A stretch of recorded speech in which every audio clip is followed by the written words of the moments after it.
Coordination in plants, जो कि requested chapter है बाय समवन। मैंने कमेंट सेक्शन में कमेंट्स पढ़े थे, तो उसमें किसी ने रिक्वेस्ट की थी कि मैं केमिकल एंड कोऑर्डिनेशन पर पहले वीडियो बनाऊँ। तो हियर आई एम, आज मैं पढ़ाऊँगी केमिकल कोऑर्डिनेशन इन प्लांट्स।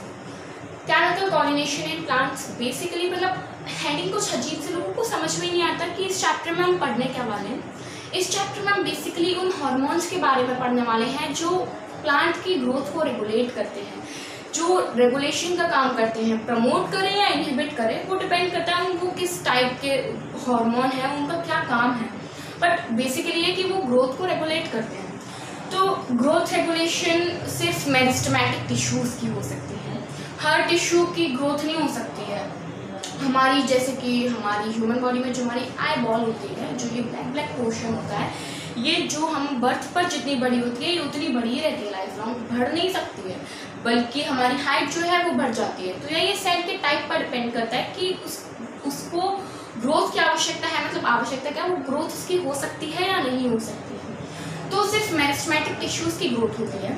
अब मेरिस्टेमेटिक टिश्यूज़ प्लांट बॉडी में दो टाइप के होते हैं। फर्स्ट जो होते हैं वो होते हैं एपिकल या फिर terminal meristems, and second type जो होता है वो होता है कैम्बियम या फिर लेटरल मेरिस्टम्स।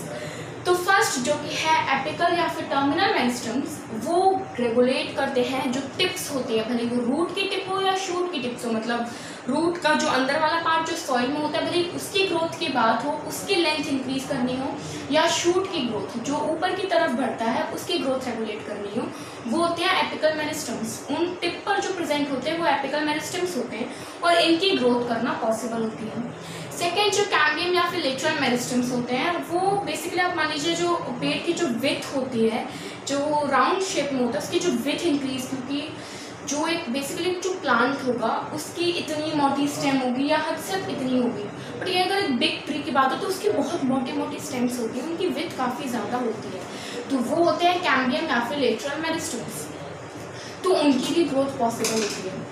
तो ग्रोथ के लिए फर्स्ट ऑफ ऑल हमें ये जानना ज़रूरी है कि सिर्फ हार्मोन्स ही नहीं चाहिए कि अगर हार्मोन्स बन गए तो ग्रोथ हो गई, नहीं, कुछ उसको सराउंडिंग एरियाज में भी कुछ ऐसी चीज़ें होनी चाहिए, लाइक नरिशमेंट होनी चाहिए, आसपास वाटर होना चाहिए, न्यूट्रिएंट्स होना चाहिए, परफेक्ट ऑक्सीजन होनी चाहिए, ऑक्सीजन की कमी नहीं होनी चाहिए, और उसके पास लाइट होनी चाहिए, प्रेजेंस ऑफ लाइट, मतलब अच्छी लाइट होनी चाहिए, सनलाइट जो कि होती है प्लांट के लिए रिक्वायर्ड, तो अच्छी सनलाइट होनी चाहिए। ये सारी चीज़ भी इंपॉर्टेंट है ग्रोथ के लिए। और जो दूसरी है वो है हार्मोन्स। अब हार्मोन्स वो चीज़ें होती है जो कहीं प्लांट बॉडी के कहीं दूसरे पार्ट में बनती हैं, कहीं दूसरे पार्ट में प्रोड्यूस होती हैं और उनका ट्रांसपोर्टेशन होता है, जिसकी वजह से कुछ फिजियोलॉजिकल इफेक्ट आता है प्लांट बॉडी में। तो उन हार्मोन्स को बोला जाता है जो इफेक्ट करते हैं, जो रेगुलेट करते हैं ग्रोथ को। उन हार्मोन्स को या तो प्लांट हार्मोन्स बोल देते हैं या फिर फाइटो हार्मोन्स भी बोल देते हैं। तो अगर हमें डेफिनेशन बोलने को बोला जाए कि आप क्या बोलोगे, फाइटो हार्मोन्स अगर डेफिनेशन पूछ लिया आपसे तो आप क्या डेफिनेशन दोगे?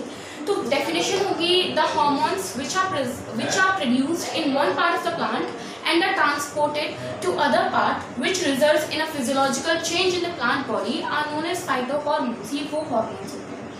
अब यही हार्मोन्स दो टाइप में क्लासिफाई कर देते हैं कि एक जिनका प्रोडक्शन, जिनका सिंथेसिस रिजल्ट करता है प्लांट की ग्रोथ में, प्लांट की हाइट की ग्रोथ में जिनका सिंथेसिस रिजल्ट करता है, और सेकेंड वाले जो बड़े बड़े प्लांट्स हो जाते हैं जिनकी हाइट ऑलरेडी बहुत ज़्यादा हो चुकी है, उनकी ग्रोथ को वो वहीं पर रोक देता है। तो यहाँ पर दो टाइप के हार्मोन्स हम क्लासिफाई कर देते हैं। फाइटो हार्मोन्स को दो टाइप में हमने क्लासिफाई कर दिया। पहले हैं ग्रोथ प्रमोटर्स और दूसरे हैं ग्रोथ इनहिबिटर्स। ग्रोथ प्रमोटर्स नाम से ही सजेस्ट हो रहा है, जो प्रमोट करते हैं, जो हाइट इंक्रीज करते प्लांट बॉडी की, वो ग्रोथ प्रमोटर्स हो गए। और जो हाइट वहीं पर रोक दे, इनहिबिट कर दे उनकी हाइट को, बड़े बड़े जो हायर प्लांट्स हो जाते हैं उनकी हाइट को अगर वो इनहिबिट कर देते हैं तो उनको हम बोलते हैं ग्रोथ इनहिबिटर्स। अब हमें अपने चैप्टर में क्या पढ़ना है, बहुत लिमिटेड है 10th के सिलेबस में। 10th के सिलेबस में जो ग्रोथ प्रमोटर्स में है वो हैं ऑक्सिन्स, जिब्रेलिन्स एंड साइटोकाइनिन।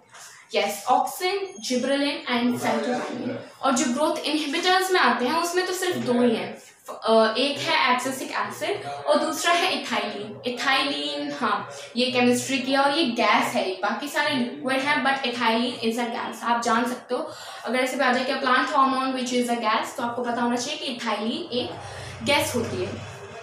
तो पता कैसे लगा, मतलब साइंटिस्ट को कैसे अंदाज़ा हुआ कि कोई प्लांट हार्मोन में प्रेजेंट होते हैं प्लांट बॉडी में जो रिजल्ट करते हैं उनकी ग्रोथ रेट में। तो ये एक एक्सपेरिमेंट क्या, ये एक साइंटिस्ट ने चीज़ नोटिस की ग्रास में, कैनरी ग्रास जो होती है, ग्रास होती है कैनरी ग्रास, जो डार्विन थे उन्होंने देखा कि कैनरी ग्रास का जो टिप होती है वो हमेशा उस तरफ झुक जाती है जिस तरफ लाइट का सोर्स हो, लाइट का सोर्स यानी कि सन। अगर कैनरी ग्रास आपने उसका बीज डाला, अगर वो ग्रो हुई है तो उसमें एक चीज़ आपको देखने को मिलेगी कि सारी पूरी ग्रास की टिप जो है वो सन की तरफ झुकी हुई है। तो उन्होंने एक जगह देखा, 2 जगह देखा, फिर उनको हर जगह कैनरी ग्रास में यही चीज़ दिखाई दी। तो फिर उन्होंने सोचा कि ऐसा क्यों होता है, ऐसा क्यों होता है, मतलब ये बेसिक है, ऐसा हर ग्रास के साथ तो नहीं होता, सिर्फ कैनरी ग्रास में उन्होंने ये देखा।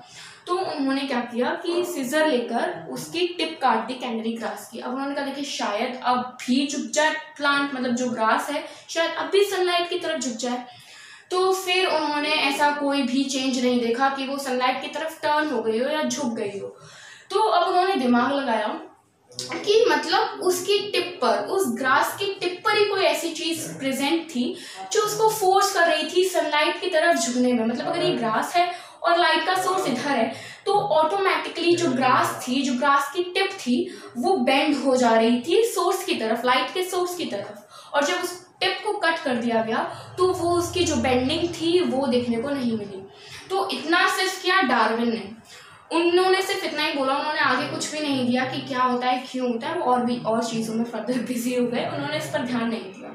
जो हमारे नेक्स्ट आए बॉयसन एंड जेनसन आए, उन्होंने देखा कि यही उन्होंने सेम कैनरी ग्रास ली, उन्होंने भी ये बेंडिंग देखी।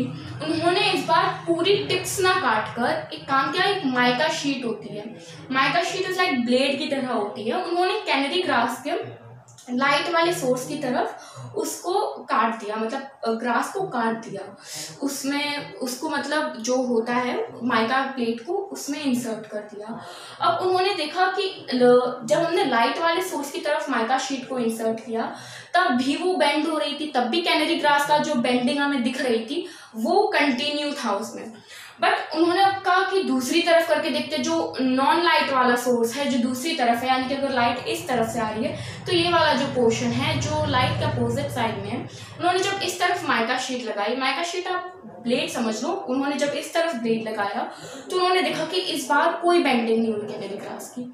तो अब उन्होंने इससे एक अपना कंक्लूजन दिया कि कुछ प्रेजेंट होता है प्लांट की टिप पर, कुछ प्रोड्यूस होता है, मतलब प्रोड्यूस होता है प्लांट की टिप पर, कोई चीज़ प्रोड्यूस होती है जो कि नॉन लाइट वाले सोर्स की तरफ से ट्रैवल करके आती है और जो फोर्स करती है उसको बेंड करने की तरफ, सनलाइट के सोर्स की तरफ उसको बेंड करने के लिए फोर्स करती है उसको।